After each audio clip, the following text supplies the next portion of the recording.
हाजीपुर कहते हैं ना कि नाक की लड़ाई है, हाजीपुर ईमान की लड़ाई है। हाजीपुर आप समझिए मतलब उनके पूरे आगे जो आने वाला जो फ्यूचर का पॉलिटिक्स है अगले 10 साल 20 साल 30 साल के लिए, वो हाजीपुर है चिराग पासवान का, इसीलिए उनकी पार्टी इतना रिजिड है। लेकिन आपको बताएं कि अमित शाह से जो चिराग पासवान की बात हुई, उसमें अमित शाह ने कोई ग्रीन सिग्नल चिराग पासवान को नहीं दिया कि हम हाजीपुर आपको दे रहे हैं। हमने हाजीपुर के केंद्रीय विद्यालय का जिक्र किया, लेकिन वहां के स्थानीय सांसद को इससे कोई लेना देना नहीं है। ये बहुत बड़ा मैसेज है। आगे चिराग ने यह भी कहा कि जनता को बहुत सोच समझकर अपना प्रतिनिधि चुनना होगा। इतना मतलब प्रगाढ़ दावा किया जा रहा है हाजीपुर पर। चिराग भी कर रहे हैं, पारस भी कर रहे हैं, चाचा भी कर रहे हैं, भतीजा भी कर रहे हैं, दोनों लोग कर रहे हैं। तो पारस चले जाएंगे महागठबंधन में या चिराग चले जाएंगे महागठबंधन में? देखिए, एनडीए गठबंधन जो नया स्वरूप बना नीतीश कुमार के आने के बाद 28 जनवरी 2024 को, उसके 2 दिन पहले चिराग पासवान की तस्वीर आई निकलकर सामने, जिसमें अमित शाह से वो बैठकर गंभीर मुद्रा का तस्वीर था, बातचीत हो रहा था। चिराग ने यह भी कहा कि हमने अपनी जो परेशानी है मेरी, वो हमने अमित शाह के सामने रखा है। अब उसमें प्रधानमंत्री पहुंचते हैं, पूरा कैबिनेट पहुंचता है, और प्रधानमंत्री वहां पर बजाते 35 मिनट रुकते हैं, 35 मिनट उस शादी में रुकते हैं। ये क्लियर कट मैसेज है कि पारस को बीजेपी इंटरटेन कर रही है, और 2024 लोकसभा में भी करेगी, और 2024 लोकसभा के बाद भी करेगी। पारस की मजबूती का एक और फैक्टर है बिहार में। सुबह नया एनडीए गठबंधन जो तैयार हुआ 28 जनवरी को, नीतीश कुमार जो हैं वो सबसे बड़े पैरोकार अभी पारस के बन चुके हैं। इसी वजह से बीजेपी के 17 सांसद हैं बिहार में। चर्चा है कि 6 का टिकट कट जाएगा, 11 जो सांसद हैं उनको रिसफल किया जा सकता है। मतलब मान लीजिए बेगूसराय से गिरिराज सिंह, उनको नवादा लड़ा जा सकता है, आरा से आरके सिंह, उनको कहीं और से लड़ा जा सकता है, बक्सर में अश्विनी चौबे हैं, उनको कहीं और से लड़ा जा सकता है, उनके जगह पर मनोज तिवारी लड़ सकते हैं। तो रिशफलिंग हो सकता है। लेकिन जो गठबंधन है, मान लीजिए कि पारस के साथ गठबंधन है राष्ट्रीय लोक जनशक्ति पार्टी के साथ, उसको अगर 3 सीट देना है तो उनके जो 3 सिटिंग सांसद हैं उनका टिकट तो बीजेपी नहीं काट सकेगी। सीटों को लेकर भी जो है वो बहुत पेच फंसा हुआ है। तो यही कारण है कि बीजेपी अभी किसी को श्योर नहीं किया, लेकिन अगले 15 दिनों में जो पिक्चर है वो पूरी तरीके से क्लियर हो जाएगी कि चिराग कहां रहेंगे। चिराग को लेकर इसलिए भी संशय है क्योंकि बार बार ये खबर आता है कि उनकी बात तेजस्वी से चल रही है, और ऑन कैमरा उन्होंने एक्सेप्ट भी किया है कई बार कि लालू जी हमारे अभिभावक जैसे हैं, हमारी बात भी टेलीफोन पर होती है उनसे। भारत में लोकसभा चुनाव के महज अब 60 दिन बचे हुए हैं, और बिहार की अगर बात करें तो बिहार में एक सीट है हाजीपुर। हाजीपुर लोकसभा की अगर बात करें तो यह सीट अभी चर्चाओं का विषय बना हुआ है। चाचा भतीजे में लड़ाई है। चाचा सोच रहे हैं कि हाजीपुर सीट हमारे खेमे में जाए, तो भतीजा यानी कि चिराग पासवान की बात करें तो वह चाहते हैं कि हाजीपुर सीट पर हमारा दावा है, हमारे पिता जो हैं पुराने समय से इस सीट पर लड़ते आ रहे हैं, तो मैं इस सीट पर चुनाव लड़ूं। देखिए, इन तमाम मसलों पर बात करने के लिए हमारे साथ मेरे सहयोगी उदित तारियान मौजूद हैं। हाजीपुर सीट की काफ़ी चर्चा हो रही है। एक तरफ चाचा हैं, एक तरफ भतीजा हैं। दर्शक भी यह सोच रहे हैं कि आखिर यह सीट किस तरफ जाएगा, किसका पलड़ा भारी है, एनडीए की तरफ से यह सीट किसे दिया जा रहा है, क्या कहेंगे, क्या विचार है? देखिए, हाजीपुर इसलिए बहुत रेलेवेंट सीट बन गया है क्योंकि हर रोज मतलब प्रतिदिन किसी ना किसी नेता का उस पर बयान आता है। वो नेता चाहे पारस खेमा का हो या चिराग पासवान के पार्टी से बिलोंग करते हो। अभी तो 2 दिन पहले ही उनके प्रदेश अध्यक्ष जो हैं राजू तिवारी, उनका ही हम सुन रहे थे, पूरा दावा गारंटी सब दिया जा रहा था कि आश्वस्त किया गया है केंद्र से। आज जमुई पहुंचे थे चिराग पासवान केंद्रीय विद्यालय का उद्घाटन करने। जमुई के केंद्रीय विद्यालय के उद्घाटन में चिराग पासवान ने हाजीपुर के केंद्रीय विद्यालय का जिक्र किया।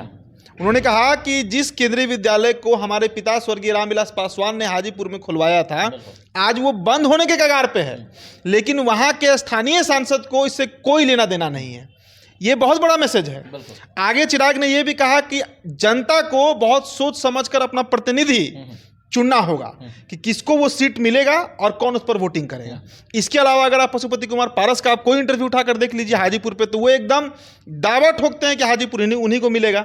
चिराग पिछले 8 महीनों से लगातार हाजीपुर दौरे पर हैं। हाजीपुर को लेकर आश्वस्त हैं कि वही चुनाव लड़ेंगे। सवाल उठता है कि आखिरकार किसको अमित शाह ने एश्योर कर दिया है। जनता भी यही जानना चाह रही है कि जो इतना मतलब प्रगाढ़ दावा किया जा रहा है हाजीपुर पर, चिराग भी कर रहे हैं, पारस भी कर रहे हैं, चाचा भी कर रहे हैं, भतीजा भी कर रहे हैं, दोनों लोग कर रहे हैं। तो अमित शाह ने किसी एक ही को ना ग्रीन सिग्नल दिया होगा।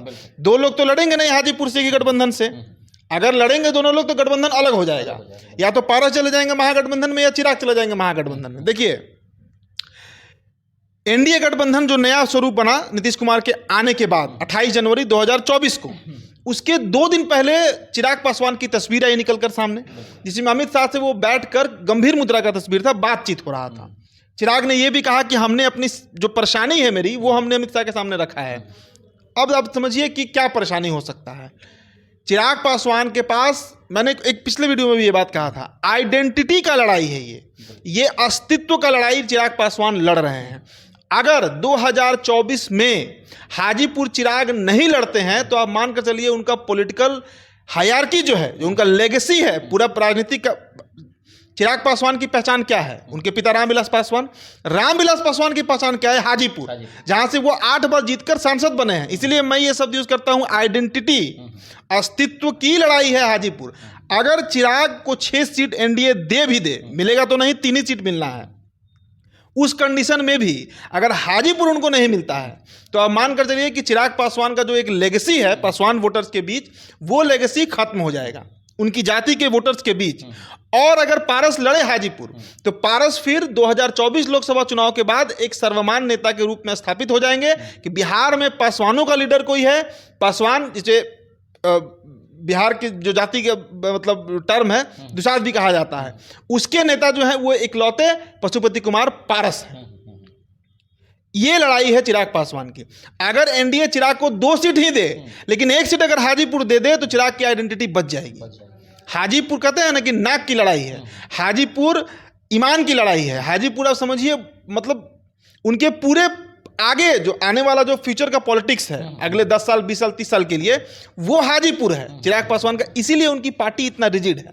लेकिन आपको बताएं कि अमित शाह से जो चिराग पासवान की बात हुई, उसमें अमित शाह ने कोई ग्रीन सिग्नल चिराग पासवान को नहीं दिया कि हम हाजीपुर आपको दे रहे हैं। कोई ग्रीन सिग्नल अमित शाह की तरफ से चिराग पासवान को 26 जनवरी 2024 को नहीं मिला है हाजीपुर को लेकर। और जो लोग ये चर्चा करते हैं कि पशुपति कुमार पारस को साइड कर दिया जाएगा, एक भी सीट नहीं मिलेगा, आप एक बात बताइए, अभी कुछ दिन पहले पारस के जो भतीजे हैं उनके घर शादी था उनका, उसमें प्रधानमंत्री पहुंचते हैं, पूरा कैबिनेट पहुंचता है और प्रधानमंत्री वहां पर बजाते 35 मिनट रुकते हैं। 35 मिनट उस शादी में रुकते हैं।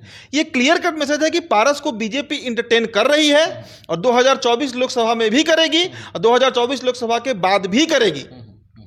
पारस की मजबूती का एक और फैक्टर है बिहार में शुभम, नया एनडीए गठबंधन जो तैयार हुआ 28 जनवरी को, नीतीश कुमार जो हैं वो सबसे बड़े पैरोकार अभी पारस के बन चुके हैं। आप बताइए ना, सरकार बनती है उसके 2 दिन के बाद पशुपति कुमार पारस पहुंचते हैं सीएम हाउस, तस्वीरें सामने आती हैं, वो भी रहते हैं, प्रिंस पासवान भी रहते हैं। तो नीतीश कुमार का अगर बिहार में किसी नेता ने सबसे अधिक टांग खिंचाई किया तो वो नेता चिराग पासवान है।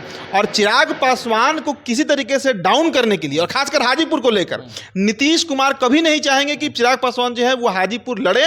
जितना तो छोड़ दीजिए, लड़े ही नहीं, यही पहले नीतीश चाहेंगे। और इसके लिए नीतीश बजाबते प्रेशर भी बिल्ड करेंगे बीजेपी पर कि किसी भी कीमत पर चिराग को minimum 2 seat, maximum 3 seat, 3 seat से अधिक नहीं मिले और हाजीपुर तो कतई नहीं मिले।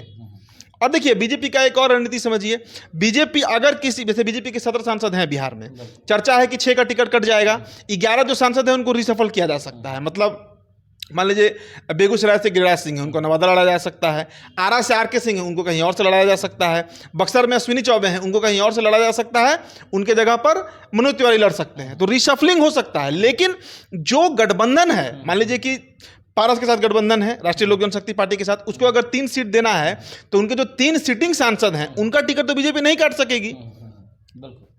ये गठबंधन धर्म के विरोध भी हो जाएगा। तो ये बहुत बड़ी दुविधा है बीजेपी के सामने। इसीलिए अमित शाह ने चिराग पासवान को कोई एश्योरिटी नहीं किया कि हम हाजीपुर आपको देंगे या इतने नंबर ऑफ सीट जिसका दावा करते रहती है पार्टी की, इतना सीट आपको हम देंगे। ऐसा कहीं कोई कमिटमेंट बीजेपी का नहीं है, ना तो चिराग से ना तो उनकी पार्टी से, कि हम आपको 6 सीट देंगे और साथ में हाजीपुर भी देंगे। अभी देखिए ना राज्यसभा का जो इलेक्शन हुआ, इसमें जो भीम सिंह बने और वो जो गुप्ता हैं, धर्मशिला गुप्ता, इनका नाम को जानता था क्या बीजेपी में?